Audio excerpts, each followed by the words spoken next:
여러분 안녕하세요. 아침밥 왔습니다. 드디어 오늘부터 예레미야가 시작되는데요. 여러분 기대되시나요? 저도 엄청 기대가 돼요. 예레미야는 그 분량이 성경에서 제일 많은 성경이에요. 장으로 보면 이사야가 66장이지만 단어 숫자로 세어보면 예레미야가 훨씬 많거든요. 정말 할 말이 많은 선지자의 그 마음을 다 진솔하게 담아낸 책이 예레미야예요. 그러려면 우리가 예레미야를 조금 알아야지만, 예레미야라는 사람하고 친해져야지만 이 성경을 읽히거든요. 여러분, 성경은 하나님의 감동으로 쓰여진 책이잖아요. 그래서 구약 성경의 경우 1600년 동안 40여 명의 저자로 쓰여졌지만 이야기가 딱 하나잖아요. 하나님이 디렉팅 하지 않았다면 그럴 수 없었을 거예요.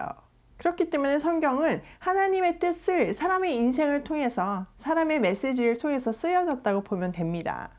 그러나 여기서 중요한 것은 사람이 아무 생각이 없이 그냥 들리는 대로, 나는 전혀 그에 대해서 전문가도 아니고 무슨 내용인지 모르는데 막 쓰는 그런 내용은 아니라는 겁니다. 한 사람의 인생을 통과해서 나온 메시지입니다. 하나님으로부터 분명한 지성을 가지고 말씀을 듣고 자신의 의지를 가지고 사용받겠다는 고백을 받고 자기의 의지를 가지고 부르심에 응답해서 기록하고 선포된 말씀입니다. 우리나라는 샤머니즘 문화 속에 있었기 때문에 무당이 막 신내려가지고 막 떠드는 거, 그런 거에 익숙할 거예요. 근데 그거하고는 차원이 틀리다는 겁니다. 그런 어떤 신접한 상태에서 무의식 중에 뱉어내는 말이 아니라, 하나님은 우리를 기계처럼 관계하지 않으시고 우리의 감정과 이성을 존중하시며 자발적인 관계를 하고 자발적인 순종을 하기를 원하시는 것처럼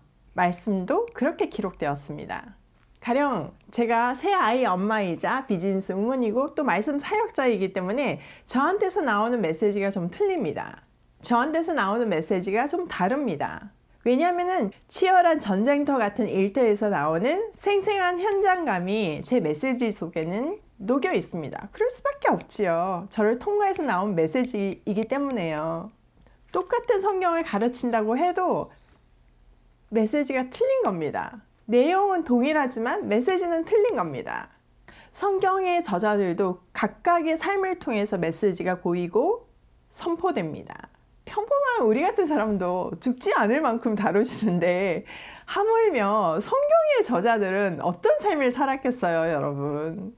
하나같이 다 파란만장한 삶을 살 수밖에 없었습니다. 예레미야도 장난이 아니었습니다. 그의 별명이 뭐예요? 눈물의 선지자잖아요. 그 이름만 들어도 그냥 그의 인생을 가늠할 수 있습니다. 우리가 예레미야를 이해하려면 그가 살았던 시대의 상황과 그 감정이 나올 수밖에 없는 환경에 같이 앉아 있어야 합니다. 그 현장에 있어야지만 그와 공감할 수 있습니다. 인간 예레미야를 이해하고 그 마음에 공감하여야지만 비로소 글 너머의 메시지가 들리는 겁니다. 하나님의 마음이 느껴지는 겁니다. 여러분, 예레미야의 목소리를 들을 준비가 되셨나요? 그의 표정을 보면서 그의 눈물에 공감하며 같이 눈물을 흘리실 준비가 되셨나요? 준비가 되셨다면 제가 인간 예레미야가 살았던 그 시대 상황을 한번 설명해 보도록 하겠습니다. 일단 예레미야는 아나돗의 제사장 가문의 힐기야의 아들입니다. 그는 사무엘 때 등장했던 엘리 제사장 기억나시죠? 그 엘리 제사장의 가문으로 아도니아를 다윗의 후계자로 세우려고 도모했다가 솔로몬에 의해서 숙청당한 제사장 아비아달의 후손이라고 추정됩니다. 그때 아비아달이 쫓겨난 곳이 아나돗이었거든요. 그 이후 아나돗은 제사장 마을이 되었고 그의 후손으로 예레미야가 태어났다고 우리는 추정할 수 있습니다. 시대적으로는 예레미야는 유다 말기의 선지자입니다. 나라가 망하는 것을 직접 보고 그것을 온몸으로 체험한 그런 선지자였습니다. 하나님의 눈물도 보고 백성의 눈물도 보면서 40년 동안 같이 아파하며 그 메시지를 토해냈던 사람입니다. 그 아픈 메시지를 정말 날로 전하기 위해서 하나님은 그에게 결혼도 허락하지 않았습니다. 얼마나 외롭고 얼마나 슬펐을지 정말 상상조차 할 수가 없습니다. 그는 므낫세 왕 통치 시기에 태어나서 요시야 왕 때부터 활동을 했다고 봅니다. 즉 아수르가 저물고 바벨론이 부상할 시기에 메시지를 전한 건 거죠. 또 이스라엘 입장에서 보면 본격적으로 망하는 시기입니다. 자, 세계 지도를 보면서 조금 보면 여기 바벨론 있죠? 예, 여기가 남방 유다잖아요. 그쵸? 예, 여기가 아수르였어요. 그러니까 이 아수르가 지고 이게 바벨론이 급성장해서 다 먹어버리는 이런 상황이 온 건 거죠. 자, 이때 이 틈을 타서 이집트, 원래 이집트가 최고의 왕국이었잖아요. 그런데 이제 패권이 넘어갔죠. 근데 잠잠히 있던 이집트가 뭔가 자기네들도 이제 목소리를 내고 성장하고 싶은 거예요. 그래서 아수르의 태색이 자기네들의 기회라고 생각을 했습니다. 그래서 여기에 조금 남아있는 잔류 아수르랑 이 이집트가 연합을 하기 시작합니다. 그러니까 바벨론은 계속 커지는데 지금 여기가 연합해서 여기 바벨론을 대항한다고 될 일은 아니었잖아요. 그러니까 이런 국제 정세 속에서 남방 유다는 이 틈에 끼어 있어요. 다시 보면요. 이집트, 아수르, 바벨론이잖아요. 그러니까 이집트가 바벨론한테 가려고 해도 이집트가 아수르랑 연합을 하려고 해도 여기 남방 유다를 통과할 수밖에 없었던 건 거죠. 또 반대로는 바벨론이 이집트를 공격하려고 해도 여기를 통과할 수밖에 없었던 건 거죠. 그러니까 이 길목에서 남방 유다는 눈치를 막 보는 건 거야. 이집트에 붙어야 될까? 바벨론에 붙어야 될까? 이게 그들의 이슈였습니다. 근데 하나님은 이 복잡한 국제 정세 속에서 명확한 메시지를 주십니다. 니네는 망한다. 바벨론에 붙어라. 그게 나의 뜻이다. 그렇지만 70년 만에 돌아온다. 너무나 명확한 메시지였습니다. 그러나 사람들은 마음이 그게 아닌 건 거예요. 망한다는 메시지 듣기 싫고 심판의 메시지 듣기 싫고 우리도 똑같잖아요. 그러니까 희망의 메시지가 들려졌으면 좋겠다 그런 무드가 생겼겠죠. 거기 그 무드를 딱 읽어내고 가짜 선지자들이 막 일어나기 시작합니다. 그러면서 우리는 회복된다. 하나님이 우주 만물을 창조하신 왕이기 때문에 나한테 메시지 주셨는데 우리 회복된다고 그런다. 그러니까 사람들은 그 희망의 메시지에 쏠릴 수밖에 없고 정작 참 메시지를 전하는 예레미야를 핍박할 수밖에 없는 건 거예요. 그래서 그는 40년 동안 사역하는 동안 거의 선지자 취급도 못 받았습니다. 핍박이 정말 장난이 아니었습니다. 고향 아나도 사람들은 명예를 실추시켰다고 엄청 협박과 핍박을 했고 가족들과 친척들조차 그들을 왕따시켰습니다.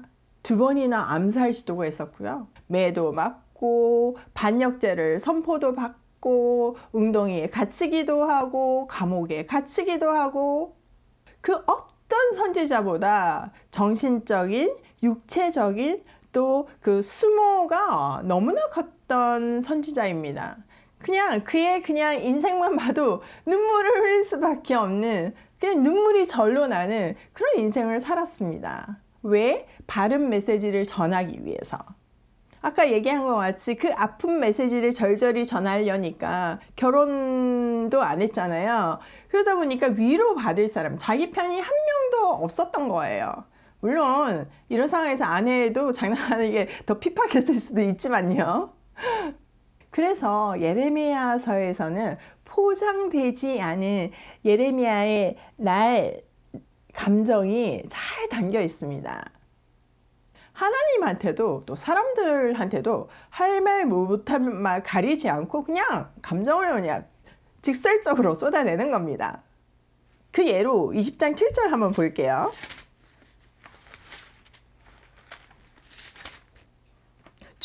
주님께서 나를 속이셨으므로 내가 주님께 속았습니다. 주님께서는 나보다 더 강하셔서 나를 이기셨으므로 내가 조롱거리가 되니 사람들이 날마다 나를 조롱합니다. 내가 입을 열어 말할 때마다 폭력을 고발하며 파멸을 외치니 주님의 말씀 때문에 나는 날마다 치욕과 모욕거리가 됩니다. 이제는 주님을 말하지 않겠다. 다시는 주님의 이름으로 외치지 않겠다 하고 결심하여 보지만 그때마다 주님의 말씀이 나의 심장 속에서 불처럼 타올라 뼛속까지 타들어가니 나는 견디지 못해 그만 항복하고 맙니다. 그 예레미야의 심정이 느껴지시나요? 네, 하나님한테 나 진짜 선지자를 부르실 때 제가 대답 안 해야 되는 건데 완전 속았습니다. 요즘 말로 하면 낚였습니다. 이렇게 얘기하는 건 거죠. 하나님 때문에 저 완전 망했어요. 지금 사람들 맨날 저 조롱하는 거 보이시죠? 정말 저 견디기 어려워가지고요. 이제 그냥 그만하려고 하나님 말씀 안 전하려고 했는데 근데 정말 그 진실이 뭔지를 알기 때문에 그 팩트가 뭔지를 알기 때문에 이거를 알려줘야 되기 때문에 또 다시 입을 엽니다. 저 너무 괴로워요. 이렇게 하나님한테 투정하는 건 거예요. 하나님이 그에게 위로를 해주셨겠죠. 그러니까 죽는 그날까지 그가 메시지를 굽히지 않고 정말 청아한 맑은 물 같은 하나님의 말씀을 전했잖아요. 그 증거가 30장에서 33장까지 있습니다. 정말 서강이 비치는 듯한 희망의 메시지가 있거든요. 그 정수가 31장, 우리가 다 알고 있는 새 언약입니다. 한번 볼게요.